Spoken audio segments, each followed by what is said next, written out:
신명기 24장 1절로 13절까지 되겠습니다. 구약성경 298페이지입니다. 신명기 24장 1절로 13절까지입니다.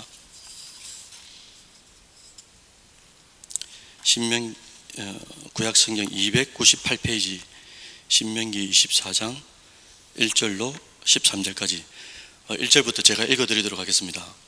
사람이 아내를 맞이하여 데려온 후에 그에게 수치되는 일이 있음을 발견하고 그를 기뻐하지 아니하면 이혼 증서를 써서 그의 손에 주고 그를 자기 집에서 내보낼 것이요, 그 여자는 그의 집에서 나가서 다른 사람의 아내가 되려니와 그의 둘째 남편도 그를 미워하여 이혼 증서를 써서 그의 손에 주고 그를 자기 집에서 내보냈거니와, 또는 그를 아내로 맞이한 둘째 남편이 죽었다 하자 그 여자는 이미 몸을 더럽혔은즉 그를 내보낸 전 남편이 그를 다시 아내로 맞이하지 말지니 이 일은 여호와 앞에서 가증한 것이라. 너는 내 하나님 여호와께서 내게 기업으로 주시는 땅을 범죄하게 하지 말지니라. 사람이 새로이 아내를 맞이하였으면 그를 군대로 내보내지 말 것이요, 아무 직무도 그에게 맡기지 말 것이며, 그는 1년 동안 한가하게 집에 있으면서 그가 맞이한 아내를 즐겁게 할지니라. 사람이 맷돌이나 그 윗짝을 전당 잡지 말지니 이는 그 생명을 전당 잡음이니라. 사람이 자기 형제 곧 이스라엘 자손 중 한 사람을 유인하여 종으로 삼거나 판 것이 발견되면 그 유인한 자를 죽일지니 이같이 하여 너희 중에서 악을 제할지니라. 너는 나병에 대하여 삼가서 레위 사람 제사장들이 너희에게 가르치는 대로 내가 힘써 다 지켜 행하되 너희는 내가 그들에게 명령한 대로 지켜 행하라. 너희는 애굽에서 나오는 길에서 내 하나님 여호와께서 미리암에게 행하신 이를 기억할지니라. 내 이웃에게 무엇을 구워줄 때에 너는 그의 집에 들어가서 전당물을 취하지 말고 너는 밖에 서 있고 내게 꾸는 자가 전당물을 밖으로 가지고 나와서 내게 줄 것이며, 그가 가난한 자이면 너는 그의 전당물을 가지고 자지 말고 해 질 때에 그 전당물을 반드시 그에게 돌려줄 것이라. 그리하면 그가 그 옷을 입고 자며 너를 위하여 축복할지니 그 일이 내 하나님 여호와 앞에서 내 공의로움이 되리라. 아멘. 여러분들 반갑습니다. 오늘 새벽에는 약한 자를 위한 하나님의 마음이라는 제목으로 말씀의 은혜를 나누려고 합니다. 세상에는 참으로 많은 지식이 존재하는데 문제는 기존에 존재하고 있는 지식들도 우리가 알아야 하고, 그리고 또 앞으로 계속 쏟아지는 새로운 지식들도 알아야 하기 때문에 이 부담이 될 수 있겠다라는 생각이 드는 겁니다. 이런 지식의 홍수 사회에서 죽는 순간까지 모든 지식을 습득할 수 없기 때문에 우리는 이제 선별해서 지식을 배우고 익혀야 한다는 결론이 나오게 되는 거죠. 그러면 어떤 지식이 반드시 필요한 지식이 되는 것일까? 지금으로부터 500년 전에 종교개혁 시대에도 그런 고민을 한 분이 한 분 계십니다. 바로 존 칼빈인데요. 칼빈은 27세에 기독교 강요라는 책의 초판을 발행합니다. 그리고 23년 동안 집필하고 완성해가지고 기독교 역사상 최고의 대작으로 자리 잡게 되죠. 기독교 강요는 총 4권으로 80개의 챕터로 구성되어 있는 책인데, 80개의 챕터 가운데 1권 1장 제일 앞에 어떤 내용이 나오냐면요, 참된 지식이란 과연 무엇인가라는 내용이 나옵니다. 참된 지식에 대해서 나온다는 거죠. 칼빈은 참된 지식을 2가지로 구분하는데, 하나는 하나님을 아는 지식이다 라고 말씀하세요. 두 번째는 그리고 자신을 아는 것, 사람 자신을 아는 것이 바로 참된 지식이다 라고 말씀하셨습니다. 그런데 만약에 하나님만 아는 지식이 있고 사람에 대한 지식이 없다면 그것은 공상이나 상상만이 될 뿐이다 라고 말씀하셨고, 반대로 사람에 대한 지식만 있고 하나님에 대한 지식을 다루지 않으면 그것이 바로 인본주의가 된다라고 말씀하셨다는 거예요. 그래서 칼빈은 하나님을 아는 지식과 사람을 아는 지식이 동시에 다루어져야 한다고 기독교 강요에서 1권 1장에서 참된 지식에 대하여 말씀하셨다는 겁니다. 그럼에도 불구하고 실상 교회에서 우리는 하나님만 알면 된다고 가르칠 때도 있는 것 같아요. 때로는 사람에 대하여, 그리고 사람이 사는 세상에 대하여 너무 무지하여 믿지 않는 자들에게 세상을 모르는 무리한 크리스찬으로 비춰질 때가 간간히 있는 것 같습니다. 누구라도 인생을 살아가다 보면은 원치 않는 일을 만나거나 여러 가지 일들로 인해서 마음에 주체할 수 없는 슬픔이나 아픔이 왜 안 찾아오겠어요? 그때마다 우리 크리스찬들은 쉽게 말하는 경향성을 가지는 것 같습니다. 뭐 그런 일로 슬퍼하냐고, 믿음이 없어서 그렇다고, 기도 안 해서 그러니까 기도하면 다 된다 라고 상대방의 마음과 상대방의 상황은 헤아리거나 공감하지 못하고 너무 상투적인 말을 쉽게 말하는 것은 아닌가 라는 생각을 오늘 말씀을 준비하면서 제 자신이 생각을 한번 해봤습니다. 예수님께서 공생의 어느 날 이 나사로라는 친구가 병들었다는 소식을 듣게 됩니다. 희한하게도 예수님은 나사로가 죽기를 기다리시는 거예요. 그리고 며칠 후에 나사로가 죽은 후에 상갓집에 찾아갑니다. 찾아갔더니 마리아라는 동생이 예수님 발 앞에 엎드리는 거예요. 엎드리면서 하는 말이 예수님이 계셨더라면 안 죽었을 텐데 라고 그렇게 우는 겁니다. 예수님 발 앞에서. 그리고 함께 찾아온 그 많은 유대인들도 같이 우는 것을 예수님이 친히 목도하게 됐다는 거예요. 그 후에 예수님이 뭐라고 하십니까? 이놈들 왜 우냐? 왜 그렇게 믿음이 없느냐? 라고 말한 적이 없어요. 그렇게 말하지 않습니다. 그래서 예수님은 요한복음 11장 35절에 이렇게 기록하고 있어요. 예수께서 눈물을 흘리시더라. 천하의 예수님이 하시는 일이 그냥 같이 우는 거예요. 예수님이 말입니다. 여러분들, 이 내용은 사실 20대 중후반에 예수님을 처음 믿은 저에게 충격의 대목으로 찾아왔어요. 예수님이 우신다고? 예수님이 눈물을 흘리신다고? 그러면 나란 존재는 과연 얼마나 울어야 될까? 오늘 새벽에 말씀드리고 싶은 요지는 이건 거예요.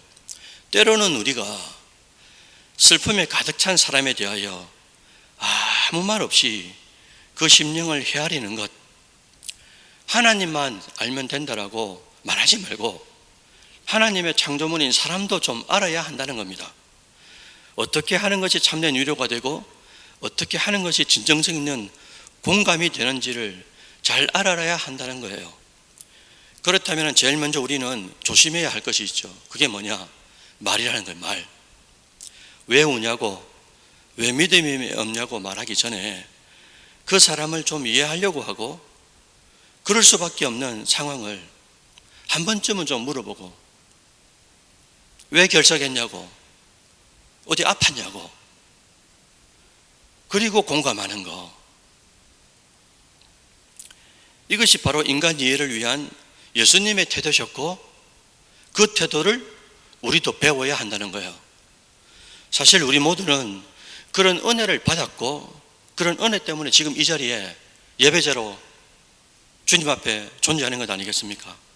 그런 은혜를 먼저 입은 자로서 우리에게 무엇이 필요할까 생각해 볼 때, 물론 하나님을 아는 지식에 대해서 꾸준히 배우고 열심히 배우는 게 맞습니다. 또 한편 사람의 이해를 위해서 사람의 감정과 힘듦에 대한 이해도 알려고 해야 된다는 거예요. 사랑하는 온천제일교회 가족 여러분들, 오늘 본문도 그런 내용이 말씀하고 있습니다. 신명기 19장부터 계속적으로 이어지고 있는 내용이 하나님은 얼마나 인간 이해를 잘 하시는지, 그리고 오늘 특히나 본문에서는 신명기 24장 초두에는 약자에 대해서 하나님이 어떤 태도를 취하고 계신가 라는 것들을 구구절절 이제 설명하고 있다는 거예요. 그래서 오늘 본문 신명기 24장에는 총 6개의 약자에 대한 규례를 하나하나 말씀하고 있습니다. 첫 번째는 1절부터 4절까지 이혼했어요. 그리고 재혼합니다. 그리고 다시 재혼한 사람이 이혼하게 될 때에 어떻게 해야 되는가? 그리고 두 번째 5절에서는 결혼해서 신혼인 이 남자에 대해서 군 면제하는 것, 또 공무를 어떻게 해야 되는지, 또 세 번째 6절에서는 가난한 집안에 곡식 가는 맷돌을 저당 잡히는 일을 허락해야 되는지, 어떻게 허락해야 되는지, 또 7절에서는 납치한 유괴범에 대하여 어떻게 처리해야 되는지, 또 8절과 9절에서는 나병 같은 질병에 대해서 신분의 지위 고하를 막론하고 백성들을 위해 격리시키라고 하나님은 말씀하고 계시고, 또 마지막 6번째는 10절에서 13절까지는 이웃에게 무엇을 구워줄 때에 이스라엘 백성들이 어떤 태도를 취해야 하는지 하나님이 친히 구구절절 말씀하고 있다는 거예요. 오늘 이 새벽에는 세 번째까지 함께 살펴보려고 합니다. 첫 번째는 결혼 후에 이혼합니다. 그리고 재혼했을 때, 그리고 재혼을 해서 다시 이혼했을 때의 스토리가 1절부터 4절까지 나옵니다. 1절에서 결혼 생활 가운데 수치되는 일이라는 단어가 나와요.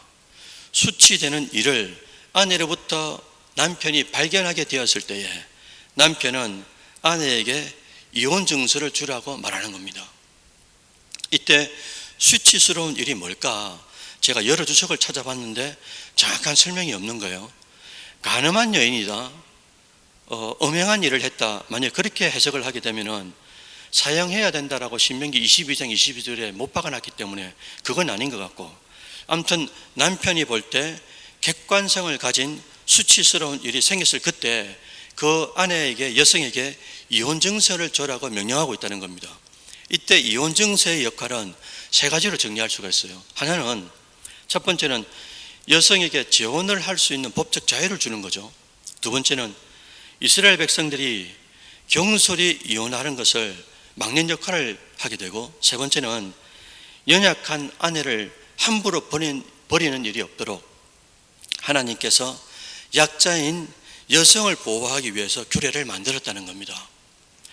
그런데 재혼했는데도 그 재혼한 남편이 이 그녀를 미워하거나 혹 재혼한 남편이 죽었을 그때에 재혼한 남편과 이혼하여 다시 결혼할 수 있지만, 아내가 말이죠. 근데 이 첫 번째 남편과 재혼은 다시 안 된다는 거죠. 그러니까 첫 번째 남편하고 이혼합니다. 이혼한 이 여인이 재혼을 했어요. 재혼한 분이 이 여인을 싫어하거나 미워하거나 죽게 됐을 때 첫 번째 남편하고 이 여인하고 결혼을 해서는 안 된다는 거죠. 그게 오늘 4절에 말씀하고 있다는 겁니다. 왜 그럴까?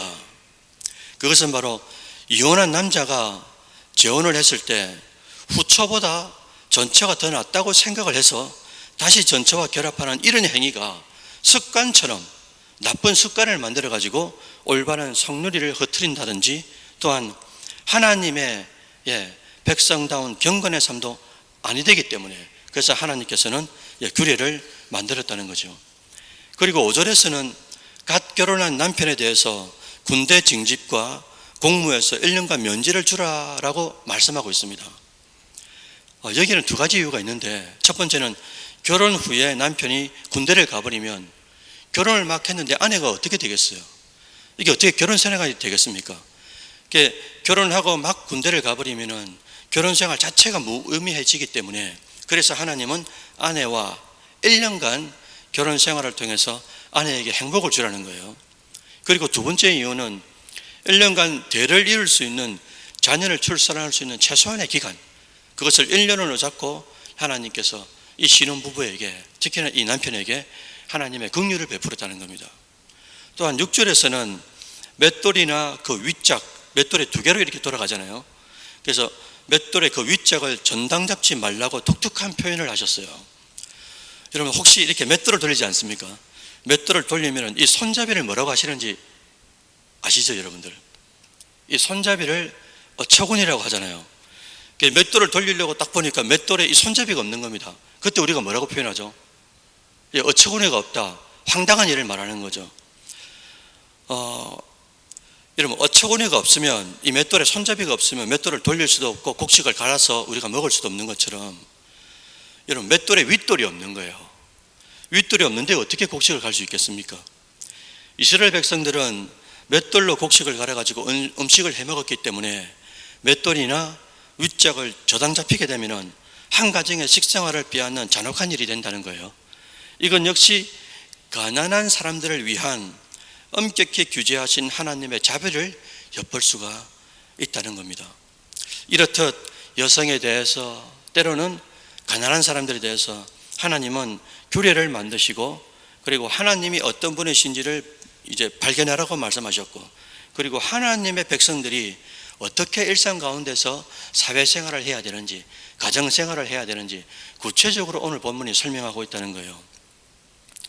사랑하는 성도 여러분들, 오늘 하루 선물로 받은 우리도 하나님의 심장과 심정을 좀 가졌으면 좋겠어요. 연약한 이웃들과 함께 살아가는 하나님의 권속이 되었으면 좋겠다라는 겁니다. 한 가지 더 함께 힘쓰기를 바라기는, 이 그리스도의 마음을 달라고 우리가 좀 기도했으면 좋겠어요. 그 마음으로 사람을 좀 이해하고, 왜 저렇게 행동할까? 왜 저렇게 말을 할까? 왜 저렇게 말을 쏘을까? 그건 결론이잖아요. 그렇게 행동하고 말하기 이전에 저 사람 마음속에 그렇게 해야만 하는 이유가 있을 텐데, 그것을 좀 하나님의 마음과 그리스도의 마음을 가지고 좀 보려고 하고 이해하려고 하고, 그런 심령들이 온천제일교회 권속들이 된다면 하나님께서 우리 교회에 어떤 아픈 심령을 보내고 어떤 격한 심령을 보내도 우리 성도들이 모든 사람들을 다 받아낼 수 있는 그런 그릇되지 되지 않을까, 그런 생각을 하게 됩니다. 아무쪼록 오늘 하나님은 긍휼의 마음을 가지신 분이다. 그래서 가난한 사람이나 또 약한 자들이나 어떤 자라도 그 사람을 살리기 위해서 이해하고 긍휼을 베푸시는 그런 분이라는 것을 잊지 마시고, 우리도 오늘 누구를 만나든지 그런 그리스도의 마음을 가지고 대면하는 온천제일교회 하나님의 권속들 되시기를 주의 이름으로 축원드립니다. 아멘. 함께 기도드릴까요? 먼저 기도할 제목은, 첫 번째는 오늘 주신 말씀을 붙잡고 함께 기도했으면 좋겠어요. 하나님, 우리가 하나님을 믿은 지가 1년, 2년, 10년, 20년이 넘어갑니다. 하나님만 알고 믿는 게 아니고, 이제는 하나님만 아는 것이 아니라 하나님이 창조하신, 하나님의 형상대로 지음받은 사람을 좀 이해하는 그런 진짜 그리스도인이 좀 될 수 있도록 우리 마음속에 하나님의 긍휼도 좀 많이 주셨으면 좋겠고, 그것을 위해서 좀 기도해 주시고, 또 각자의 사명과 직분을 위해서도 한번 기도했으면 좋겠습니다. 먼저 이 제목을 붙잡고 하나님 앞에 기도드리도록 하죠. 존귀하신 살아계신 하나님 아버지, 오늘 새벽도 깨워주시고 주님 전전에 불러주시고 또 말씀으로 찾아오시는 주님을 만나게 하시니 너무나 감사합니다. 오늘도 창세기 24장 1절로 13절까지 하나님이 어떤 분이신지, 그리고 하나님을 믿는 아버지 이스라엘 백성들이 사회생활 가운데서 어떻게 구체적으로 삶을 영위해야 되는지 하나님께서 말씀해 주셨습니다.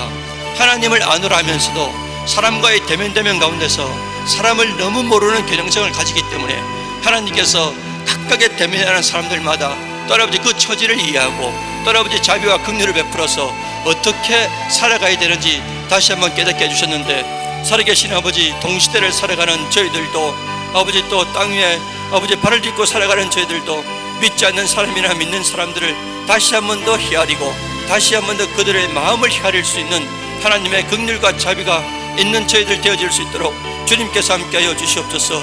그것을 위하여 기도하기는 우리 마음속에 그리스도의 마음을 풍성하게 해주셔서 오늘 하루를 살아갈 때에도 정말 하나님의 긍휼과 자비 없이는 살아갈 수 없는 존재임을 다시 한번 더 깨닫게 하시고, 많은 심령들에게도 빛과 소금 역할을 감당하고 그리스도의 향기를 발할 수 있는 저희들 되도록 주님 붙잡아 주시고, 또 아버지 오늘도 아버지 만남들 가운데 발길 닿는 곳마다 각자에게 주신 직분과 사명들을 주셨습니다. 직분과 사명들을 믿음 위에서 잘 감당케 하시고, 오늘도 주신 말씀을 붙잡고 말씀대로 순종하리라라는 결단을 가지고 하나님 앞에 설 수 있고 세상 사람들 앞에서는 저희들 모두가 되어줄 수 있도록 주님께서 함께하여 주옵소서. 함께하여 주옵소서. 한 번 더 같이 기도드릴까요? 교회의 재건축의 모든 과정을 위해서 한번 기도했으면 좋겠습니다. 그리고 임시 거처가 다가옵니다. 진짜 이제 광야 생활이 다가옵니다. 하나님, 광야 생활 동안에도 성도들의 신앙이 더욱더 야성이 있을 수 있도록, 영성이 있을 수 있도록 하나님께서 붙잡아 주십사 기도해 주시고요. 또 다음 세대 예배의 재개와 그리고 신앙생활과 또 그들의 미래를 하나님 붙잡아 주시고, 특별히 청소년들과 청년들, 하나님 그들의 미래가 하나님 주권에 있음을 저희들 너무나 잘 압니다. 하나님 그들의 학업과 또 진학과 불투명한 미래를 하나님 손에 맡기고 최선을 다하는 우리 청소년들과 청년들이 되어질 수 있도록 주님 붙잡아 달라고 다 같이 한번 기도드리도록 하겠습니다. 살아계신 하나님 아버지, 감사합니다.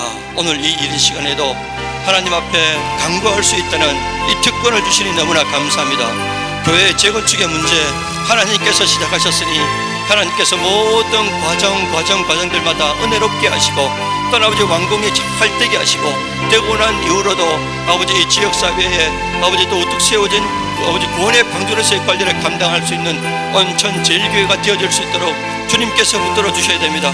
특별히 아버지 또 임시 거처가 또 아버지 우리에게 다가오게 될 터인데, 그 광야 생활 가운데도 아버지 정말 우리 성도들의 신앙이 또 아버지 영성과 야성이 있는 존재들 되어질 수 있도록 주님께서 붙잡아 주시옵소서. 모세처럼 다니엘처럼 에스더처럼 홀로 떨어져도 어디에 있어도 하나님께서 아버지 독대하는 그 신앙을 주시고 모든 문제들을 하나님과 대면할 수 있는 아버지 권속들 되어질 수 있도록 주님께서 함께하여 주시옵소서. 특별히 바라옵기는 다음 세대의 예배를 재개하려고 합니다. 하나님 아버지, 그들 마음속에 뜨거움을 더하여 주시고 예배드림이 기쁨이 되게 하시고, 예배 중에 주시는 그 말씀 구절구절이 그들의 삶의 지표가 될 수 있도록 주님께서 함께하여 주시옵소서. 그것을 통하여 더욱더 신앙의 성장과 성숙이 있게 하시고, 또 아버지 그들의 미래를 하나님 손에 맡겨드리오니 아버지 청소년들과 청년들을 선히 인도하여 주시고, 불투명한 미래 가운데 슬퍼하거나 노하지 않게 하시고, 그들의 진로와 진학과 연애와 결혼과 모든 일들을 하나님 손에 맡겨드릴 수 있는 귀한 친구들 되어질 수 있도록 주님께서 붙잡아 주시옵소서. 붙잡아 주옵소서. 붙잡아 주옵소서. 마지막으로 함께 기도하면서 자유롭게 돌아가시도록 하겠습니다. 5월은 가정의 달을 주셨습니다. 하나님, 가족들 가운데 아직까지도 그리스도 안에 없는 분들 계십니다. 믿다가 떠난 분도 계십니다. 하나님 아버지, 모든 가족들이 아버지 정말 구원의 아버지 바늘에 설 수 있도록 주님께서 붙잡아 주시고, 또 모든 가족들 건강할 수 있도록 평안할 수 있도록 주님께서 붙잡아 주옵소서. 마지막으로 기도하면서 자유롭게 돌아가시겠습니다. 살아계신 하나님 아버지, 감사합니다. 오늘 새벽도 주님 앞에 간곡히 하시고, 특별히 지금 이 시간은 아버지 5월달 가정의 달을 주시고, 또한 아버지 우리 가족들을 다시 한 번 더 뒤돌아보게 됩니다. 살아계신 아버지, 우리 가족 한 심령을 아버지 눈동자처럼 지켜보아여 주시옵소서. 믿지 않는 남편과 믿지 않는 아버지와 믿지 않는 부모님들, 또 아버지 믿다가 떠난 자녀들, 이모저모의 상황들이 너무나 많이 있습니다. 살아계신 아버지, 더 늦기 전에 주님의 때에 주님께서 불러주시고 온 가족들이 둘러앉아서 어떤 태산 같은 문제가 닥쳐도 아버지 그 문제들을 찬양하고 기도하며 예배드리면서 함께 풀어나갈 수 있는 온 가족들 안이 될 수 있도록 주님께서 함께하여 주시옵소서. 특별히 가족들을 붙잡아 주시고 또 아버지 건강을 붙잡아 주시옵소서. 아버지 약함 때문에 주님 앞에 간구하고 있는 심령들 많습니다. 주님께서 치료의 광선을 발해주시고 함께 기뻐하는 저희들 되어줄 수 있도록 주님께서 붙잡아 주시고, 또 아버지 마음의 평안함도 허락하여 주셔서 믿음 안에 사는 것이 얼마나 행복한 것인지 모든 문제를 뛰어넘고 그 위에 계시는 하나님을 바라보면서 아버지 모든 문제들을 믿음으로 잘 풀어나갈 수 있는 모든 권속들과 가정들 되어줄 수 있도록 주님께서 함께하여 주시고, 또 아버지 물질의 문제, 경제의 문제, 자녀 손들의 문제들 하나님 앞에 맡겨드립니다. 모든 문제들도 하나님 선한 길로 인도하여 주셔서 하나님께서 아버지 걱정하며 하나님의 이름을 높여드릴 수 있는 모든 저희들 되어질 수 있도록 주님께서